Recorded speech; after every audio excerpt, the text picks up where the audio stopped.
right now, I am in Toledo, Ohio, the Glass City, with the awesome Chris Cugliari. Now, Chris Cugliari is, now am I saying the last name That's correctly? great. You did a great job there. Cugliari. That's right. Perfect. You know, I got to get my announcer thing right. Sure. I got to make Sure. sure Cugliari is said correctly. Thank you. But you are the USA Boxing Alumni Director. That's right. But there's so much more into that. So can you explain a little bit about what your job entails as the USA Boxing Alumni Director?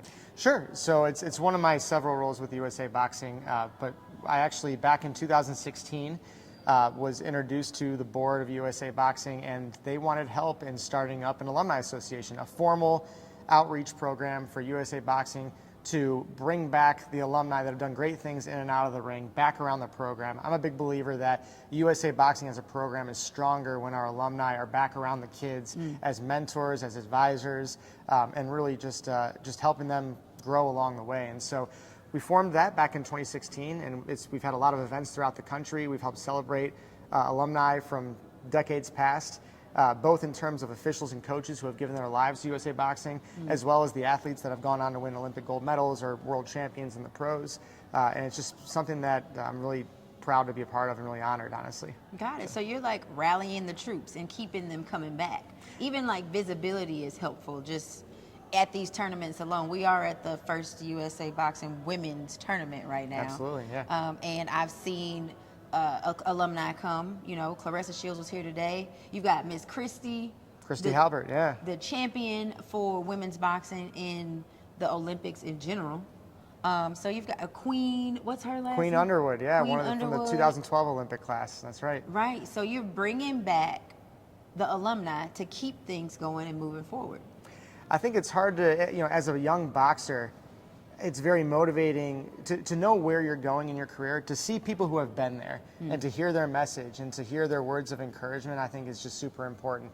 And as I said, it makes the whole program stronger. I think now, especially with the Paris Olympics coming up next year in 2024, for these young athletes, not just for next year's Olympics, but those coming up behind them, to be able to see people like Queen and Ginny, who was here yesterday as well, those who have been there and fought on the big stage, I think is just something incredible for them. And that's what I think was one of the biggest impacts that the Alumni Association has. Oh, amazing. Okay. And speaking of careers, though, I am interested in your career, especially like your aspirations for the future of your career. We talked recently, and you were saying that you really wanted to dive into Olympic studies. And I want to know, like, where that interest comes from. Like, what is so important about Olympics to you? Why does it resonate with you? Why does it touch your heart? Yeah, absolutely. I think that, and honestly, this interest has really grown recently, which I think dives into one of our topics around the future of Olympic boxing. Obviously, I'm a big amateur boxing fan. I've seen the impact that the sport has on the lives of young men and women. And I think as we've seen over the last several years, with the problems of the former International Federation for Olympic-style boxing, AIBA, formerly known as AIBA, and all of the geopolitics that surrounded it, at the end of the day, all of the corruption and all the wrongdoings of the leadership really, it negatively impacted the athletes. And so when we think about the Olympics as being really the pinnacle of competition for, particularly in boxing, a young man or woman can rise up out of any circumstances and not just represent themselves or their communities, but their entire country on a global scale. To me, that's something, particularly with boxing, that is just so incredible. And so I think as I've seen it, I've seen kids even from my own neighborhood that have gone on to compete in the Olympics, and you just see how the community rallies around them. And it's something that I just made a decision on, that I really want to be a part of this for the long term. Got it. So in a sense, can I say that you are making sure that people don't get cheated out of their futures? I think every boxer and every athlete, quite frankly, but a boxer in particular who steps in the ring, he or she deserves to know that the outcome is going to be determined solely by their performance in the ring, right? No other politics at play or favors that are exchanged. This really, in particular Olympic sports, but boxing in particular, when a fighter steps in the ring, he or she is putting their body on the line, right?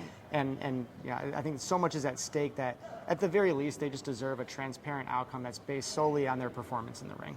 Got it. And that has been proven to not be the case with the former governing body that has now been expelled, the IBA. That's right. So the IOC, actually the executive board, released a report in early June that listed all the transgressions from the International Boxing Association, IBA. Can you tell us the name of that report, though, just in case somebody wants to look it up? I think it's just the IOC executive report Okay. on the International Boxing Association. Got I it. believe it was dated around June 7th or 8th. Okay. And really, it was a recommendation to the entire IOC Congress that the IOC withdraw the recognition of the International Boxing Association from the Olympic Games. And that was voted on June 22nd, where by a 69-1 vote, the IOC voted to withdraw the IBA's recognition as an Olympic sport. 69-1. That's right.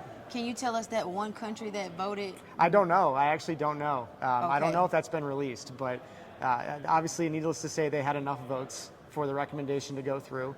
And so now we're in a position where the IOC is going to govern, and the IOC isn't really in the business of governing Olympic sports. They oversee the Olympics, but there's international federations that run their own sports. Okay. Now that IBA is out, the IOC is going to oversee the competition for Paris in 2024. But afterwards, they need a new international federation to govern Olympic boxing. That's where World Boxing comes in. Right. So World Boxing is being positioned that after the 2024 Games, ideally, the IOC would recognize World Boxing as the international federation, and that will keep boxing at the heart of the Olympic movement.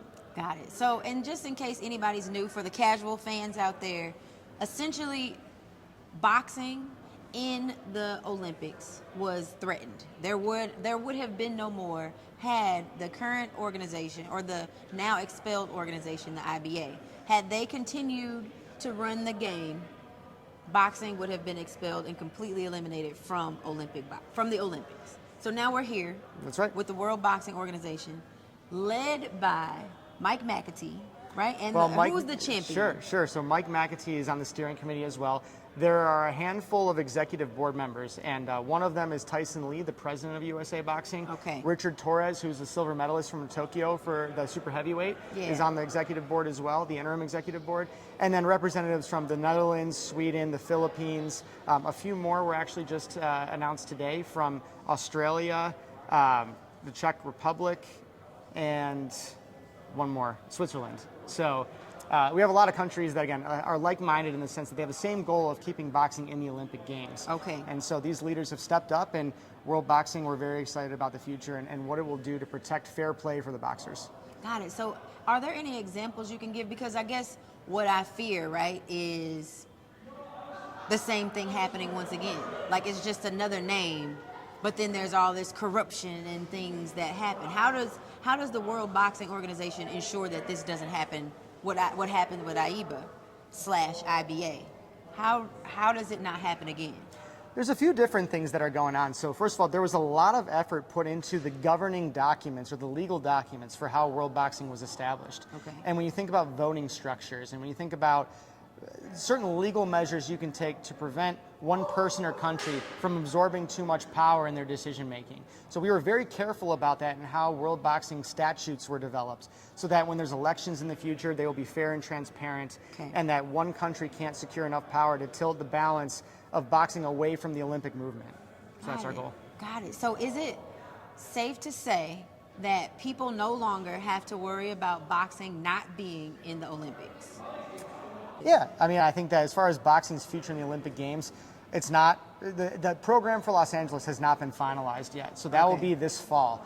And while we can't say 100% sure, we don't know for sure of boxing's inclusion, we do feel comfortable that given the recent actions of the international boxing community in the support of World Boxing, we really think that we're in a good spot where that there's a path for future for boxing in the Olympics going forward. So we're excited about that. Yeah, and it seems, I mean, just from my novice eyes on the outside looking in, we are at a tournament where it's the first official World Boxing tournament happening right here in Toledo, Ohio. That's right. Yeah. So it sounds like we're on the right path towards a future of boxing in the Olympics headed by the World Boxing Organization. That's absolutely true. So this tournament here in Toledo, Ohio, the first ever USA Boxing Women's National Tournament, women's only national tournament, is also the first tournament to be associated with World Boxing. And so there will be future tournaments that are sanctioned by World Boxing, but this is really affiliated with World Boxing. So again, the United States is no longer a member of IBA. USA is a member of World Boxing. And so other like-minded countries can send athletes to compete in this. We're relying on rules that we're developing right now with World Boxing. And so it's just very exciting. There's a lot of firsts here this week. Okay. And I think it's exciting for all the athletes that are competing. Yeah, it's the first time I've announced somebody from Austria Very cool. on the cards, on the bout sheets here in Toledo. So that's very cool. And I guess what I really want to know is like how, like to make it really basic, what would you say is a way that a boxer, a coach, a parent of USA Boxing, how do they ensure that World Boxing Organization is supported and, just propelled and uplifted? That's a great question. I think that first and foremost, whenever I talk to not only just the current boxers, but our alumni that are competing in the pros right now, for instance, I think boxing maintaining its place in the Olympics is and should be so important to all of them, right? And the reality is that world boxing is the only pathway for boxing to ensure its continued inclusion in the Olympic Games. And so there's a few things that you can do. You can follow world boxing on all the social media channels, post, tag, retweet, all the above, right? Okay. So you've got Instagram at official world boxing. So please tag, post, share, anything you can. I'll make the little thing pop up at official World Boxing. At official World Boxing. And so again, I think the more we can do to show World Boxing as this established, credible organization, the better that is going to look for the Olympics and the Olympic Committee to trust boxing's continued inclusion in the Olympic Games. And we believe that's going to happen. We're excited for it. Got it. And then also, for people who are in this limbo, right? There are boxers who may be in limbo. Do I go pro? Do I stay with the Olympics?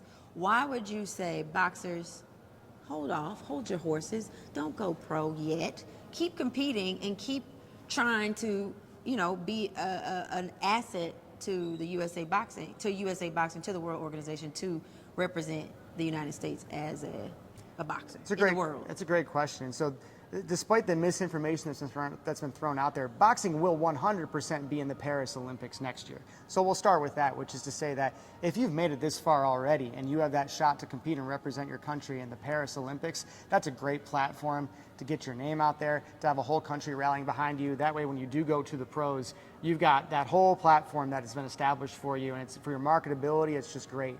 And then I'd say, as we discussed earlier, is that it is looking like boxing will preserve its place in the Los Angeles Games. And so the same thing applies, which is if you can, especially because that tournament is in the United States, right? You'll have the whole country watching that. And so that's, millions and millions of people that will be cheering you on behalf of your country. So again, I think it's a great platform. I think that the team and the staff have been doing a great job.